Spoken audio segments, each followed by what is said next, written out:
Mga sangkay, ano kaya ang nangyari sa China ngayon na napabalita na lumulubog na daw po mga sangkay at milyong-milyong mga Chinese ang nanganganib?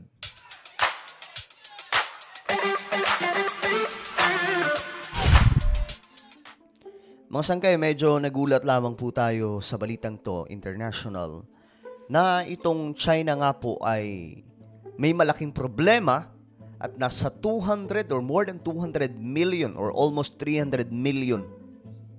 Mas malaki pa po yan sa populasyon ng Pilipinas. Nanganganib daw mga sangkay. Dahil lumulubog po ito. Ngayon, ano kaya itong klaseng mga sangkay, no? Well, pag-usapan po natin at alamin. Hindi ko pa po masyadong nakikita ang laman ng balitang to. Kumbaga, sabay-sabay po natin ngayong alamin. But anyway, bago tayo magpatuloy, pakisubscribe po muna yung ating YouTube channel. Ayan po. Sa baba ng video na to, makikita nyo po yung subscribe button. Pindutin nyo lamang po yung subscribe. Tapos pindutin nyo rin po yung bell. At pindutin nyo rin po yung all, okay? Dito mga sangkay, 1.2 million subscribers na po tayo. Parami po tayo ng parami. No? Hindi po tayo pababa ng pababa. Pataas po tayo ng pataas mga sangkay. Kaya i-subscribe mo na. At sa mga nanonood sa Facebook, huwag kakalimutang i-follow ang ating Facebook page. Okay? At ito, madali lamang sundan yung mga sangkay. May ginawa po akong sample video. Sa mga nanonood sa Facebook, gawin nyo po ito sa inyong mga cellphone. Sa mismong actual video na napapanood nyo po ngayon. So habang kayo ay nanonood mga sangkay, makikita nyo po, i-check nyo sa itaas ng video na to. Okay? Actual mga sangkay, kagaya ng napapanood nyo sa screen. May makikita po kayong tatlong tuldok sa itaas.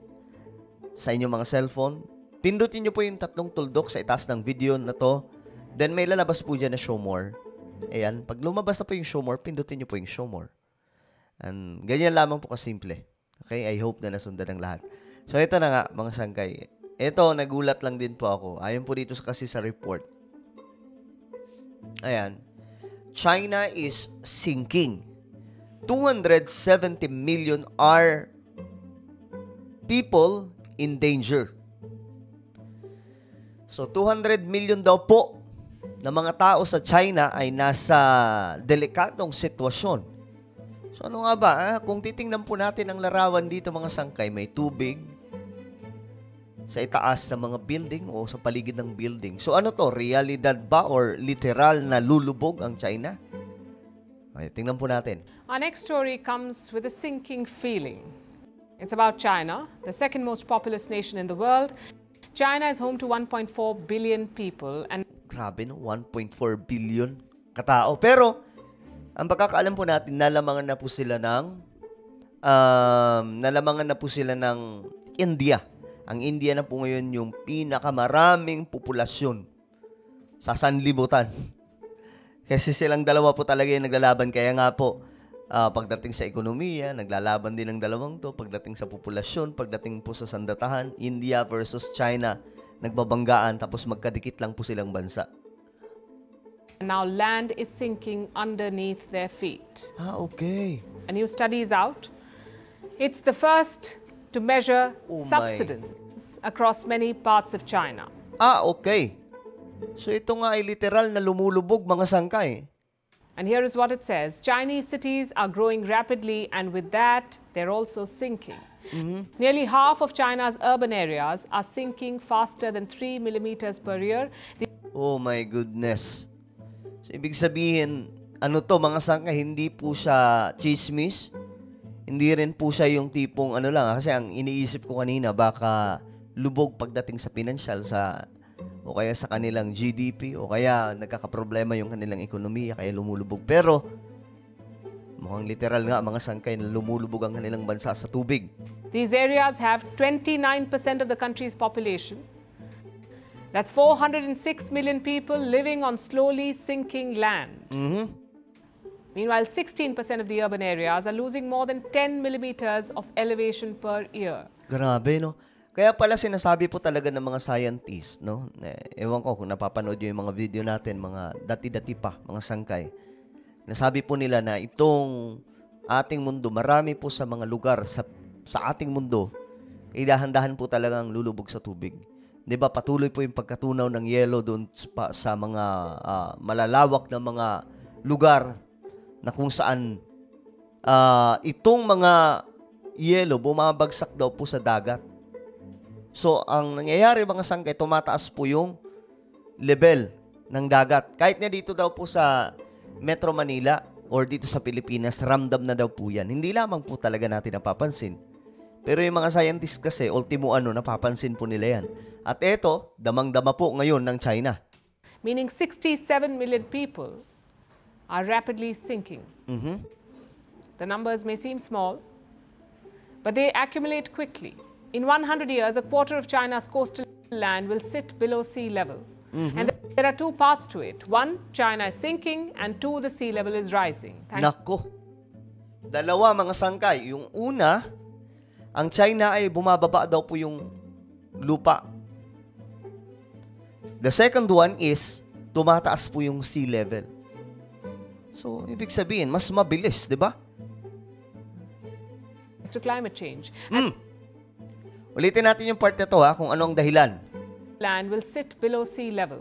And there are two parts to it. One, China is sinking, and two, the sea level is rising, thanks to climate change. And It is because of climate change. So, talagang totoong nangyayari ngayon mga sangkayan. Tingnan po natin yung nangyayari sa Dubai, diba?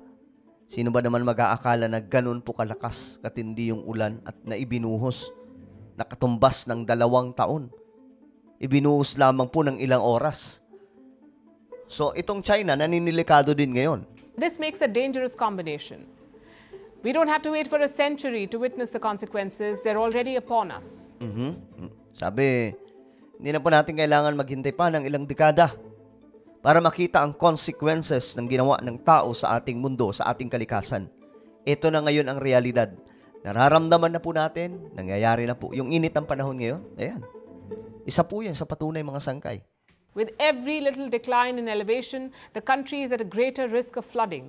Grabe. You may remember the floods of 2023. That's when record rain drenched China. More than 1 million people were displaced and dozens. Grabe, tingnan nyo naman mga sangkay,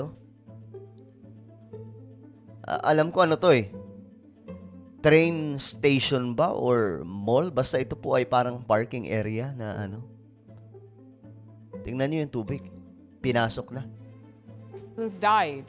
If China continues to sink, such scenarios will only worsen. It's a national problem. But how did it occur? There are two reasons. First, the infrastructure. China has 600 million buildings. 600 million. Okay. So, isa sa reason kung bakit daw po bumabagsak ang lupa ng China, nagkakaroon po ng paglubog, ay dahil daw po sa mga infrastruktura. Sobrang daming building ito Pakinggan po natin. There are two reasons. First, the infrastructure. China has 600 million buildings. 600 million. Grabe, 600 million na building. Their sheer weight is pushing down on the ground. Hindi kinakaya ng lupa mga sangkay sa ibang part. Secondly, China does not have enough groundwater, so cities are rampantly pumping water from the underground. Ayun lang. Wala daw pong sapat na tubig sa ilalim ng lupa. Ang pagkakaalam ko kasi, di naman po tayo expert pagdating sa ganyan. Pero, na pag-aralan natin minsan yan dahil nga po sa nangyayari rin doon sa Indonesia. Yung tubig nila sa ilalim ng syudad, ng Jakarta, yun din po, pinagkukunan ng tubig, mga sangkay. Kumbaga may mga, para siyang balloon. Kumbaga, hindi po tulad sa atin mga sangkay kasi na may mga tayong mga dam, diba? Na hindi natin kailangan kunan ng tubig ang ilalim ng lupa natin. So, pag nawalan daw po yan ng tubig sa may, I don't know, ilang mga sangkay, level, doon nag-uumpisa na bumagsak ang lupa. So, ito po ang nangyayari sa China ngayon. Now, parts of the underground are hollow, and this is causing the land to sink. Yun na nga. Not just that, the land is also collapsing. Nagko-collapse daw po yung lupa. We saw this last year in the city of Tianjin. Streets suddenly split apart. There were giant cracks, and thousands of residents had to be evacuated. Tianjin is one of the fastest sinking places in China, but it's... Okay. Kasi alam niyo mga sangkay, ako nga namamanga ako sa mga syudad ng China.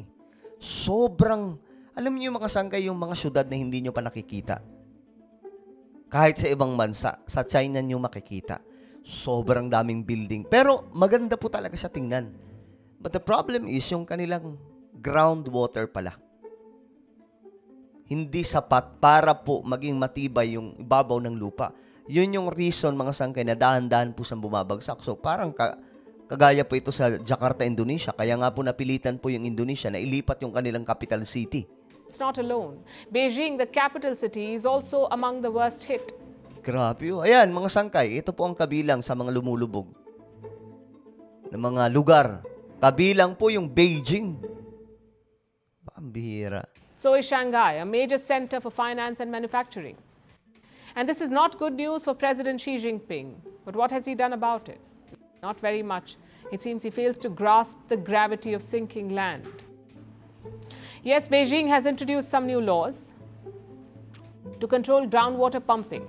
Shanghai and surrounding areas have been limiting water withdrawal, but other cities have received stepchild treatment. Wala ba silang mga dam, mga sangkay, na mapagkukunan ng tubig at dyan pa mismo sa mga syudad na yan kinukuha yung tubig nila? China's coastal areas have built physical protection. This has helped retain water, but sinking land is not just a coastal problem. China needs to focus on urban cities as well, some of which are sinking faster than coastal cities. So they must act fast, maybe learn from other nations.